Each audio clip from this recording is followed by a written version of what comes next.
ಅಸ್ಸಾಂನಲ್ಲಿ trouble shooter DK Shivakumar exit poll ನಾನು ನಂಬಲ್ಲ ಎಂತಾರೆ ಡಿಕೆ ಶಿವಕುಮಾರ್. ಅಸ್ಸಾಂನಲ್ಲಿ trouble shooter DK exit poll ನಾನು ನಂಬಲ್ಲ ಎಂದ ಡಿಕೆ ಶಿವಕುಮಾರ್. ನನ್ನ ಲೆಕ್ಕಾಚಾರವೇ ಬೇರೆ ಇದೆ ಎಂದ ಕನಕಪುರ ಬಂಡೆ. ಅಸ್ಸಾಂ ಚುನಾವಣೆಯ ಕಾಂಗ್ರೆಸ್ ಉಸ್ತುವಾರಿ ಡಿಕೆ ಶಿವಕುಮಾರ್. ಪಂಚರಾಜ್ಯ ಚುನಾವಣೆಯಲ್ಲಿ ಕಾಂಗ್ರೆಸ್ಗೆ ಗೆಲುವು. ಇದು ಡಿಸಿಎಂ ಡಿಕೆ ಶಿವಕುಮಾರ್ ವಿಶ್ವಾಸದ ಮಾತು. ಅಸ್ಸಾಂ ಕಾಂಗ್ರೆಸ್ ಅಭ್ಯರ್ಥಿಗಳನ್ನ ಉದ್ದೇಶಿಸಿ ಡಿಕೆ ಮಾತು. ಮತದಾನೋತ್ತರ ಸಮೀಕ್ಷೆಗಳು ನಮ್ಮ ಪರವಾಗಿ ಇರಲಿ ಅಥವಾ ನಿಮ್ಮ ವಿರುದ್ಧವಾಗಿಯೇ ಇರಲಿ, ನಾನು ಅದನ್ನ ನಂಬಲ್ಲ. ಈ ಬಾರಿ ಎಲ್ಲಾ ರಾಜ್ಯಗಳಲ್ಲಿ ಇಂಡಿ ಮೈತ್ರಿಕೂಟ ಅಧಿಕಾರಕ್ಕೆ ಬರಲಿದೆ. ಎಕ್ಸಿಟ್ ಪೋಲ್ನಲ್ಲಿ ಬಳಸುವ ಸ್ಯಾಂಪಲ್ ಪ್ರಮಾಣ ಕಮ್ಮಿ ಇರುತ್ತೆ, ಹಾಗಾಗಿ ನನಗೆ ಇದರ ಮೇಲೆ ನಂಬಿಕೆ ಇಲ್ಲ ಎಂದ ಡಿಕೆ ಶಿವಕುಮಾರ್.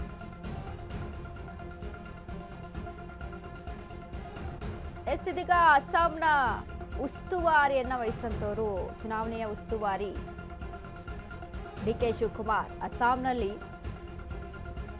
ಇದು ಕೂಡ ಡಿಕೆ ಶಿವಕುಮಾರ್ಗೆ ಒಂದು ಪ್ರತಿಷ್ಠೆ. ಅಸ್ಸಾಂ ಚುನಾವಣೆ ವಿಚಾರಕ್ಕೆ ಸಂಬಂಧಪಟ್ಟಂತೆ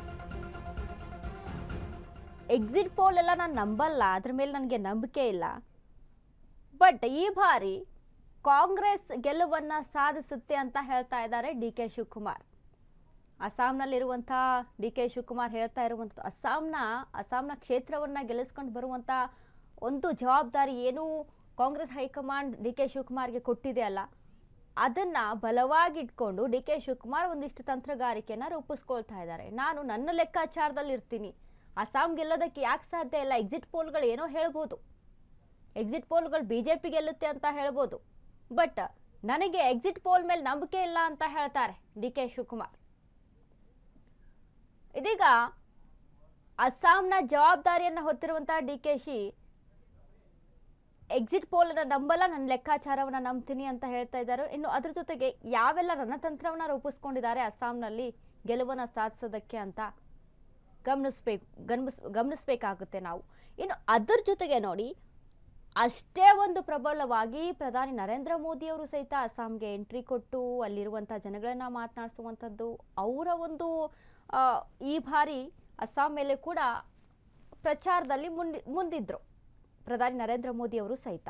ಇನ್ನು ಡಿಕೆ ಶಿವಕುಮಾರ್ ಅಸ್ಸಾಂನ ಎಲೆಕ್ಷನ್ ಅನ್ನ ಗೆಲ್ಲಲೇಬೇಕು ಅನ್ನುವಂಥ ನಿಟ್ಟಿನಲ್ಲಿ ತಂತ್ರಗಾರಿಕೆಯನ್ನು ಬಳಸ್ಕೊಂಡಿದ್ದಾರೆ. ಬಟ್ ಇದು ಎಷ್ಟರ ಮಟ್ಟಿಗೆ ವರ್ಕೌಟ್ ಆಗುತ್ತೆ?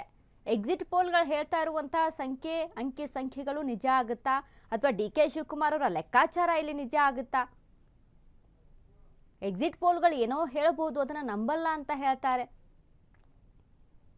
ಬಟ್ ಎಕ್ಸಿಟ್ ಪೋಲ್ಗಳನ್ನ ನಂಬಲ್ಲ ಅಂತ ಹೇಳುವಂಥದ್ದು ಈವರೆಗೆ ಹಿಂದಿನ ಎಕ್ಸಿಟ್ ಪೋಲನ್ನು ನಾವು ಗಮನಿಸಿ ನೋಡಿದಾಗ ಯಾವ ರೀತಿಯಾಗಿತ್ತು, ಆಗಿನ ಒಂದು ಸಂದರ್ಭ ಹೇಗಿತ್ತು, ಈಗ ಸದ್ಯಕ್ಕೆ ಅಸ್ಸಾಂನಲ್ಲಿರುವಂಥ ಸಿಚುವೇಶನ್ಸ್ ಯಾವ ರೀತಿಯಾಗಿದೆ. ಈ ಬಾರಿ ಎಕ್ಸಿಟ್ ಪೋಲ್ಗಳನ್ನು ನಾವು ನೋಡ್ತಾ ಹೋದರೆ ಬಿಜೆಪಿಯಲ್ಲಿ ಹೆಚ್ಚಿನ ಸಂಖ್ಯೆಯನ್ನು ಪಡೆದುಕೊಳ್ಳುತ್ತೆ ಅನ್ನುವಂಥದ್ದು.